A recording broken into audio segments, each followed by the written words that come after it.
بینی به عنوان یکی از برجسته‌ترین اجزای صورت از شایع‌ترین محل‌های شکستگی در ضربه‌های صورت هستش. در آمارها نشون داده که بیش از 30% موارد شکستگی صورت مربوط به بینیه. حالا اگر بینی مورد ضربه قرار گرفت و آسیب دید چه اقداماتی انجام بشه؟ ابتدا کمپرس سر توصیه میشه که روی بینی و اطراف اون گذاشته بشه.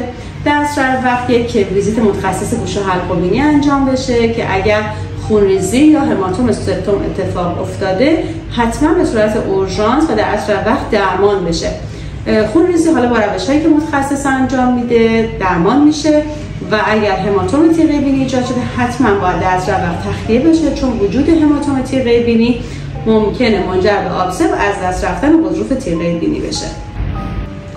اگر این موارد وجود نداشت 2 روز اول کمپرس سرد، 2 روز دوم کمپرس گرم گذاشته میشه و روز 5 تا 10 زمان بسیار خوبی برای جا اندازی بینی در صورت شکستگی هست. متخصص با انجام معاینه و گرافیک از بینی انجام میده، شکستگی رو میبینه و در صورت وجود شکستگی اقدام به جا اندازی میشه. جا اندازی میتونه به روش باز یا بسته انجام بشه. اگر بیش از 10 روز تا 2 هفته از شکستگی گذشته باشه ممکنه نیاز به یک جراحی کوچیکی برای جا اندازی بهتر استخوان‌های بینی باشه.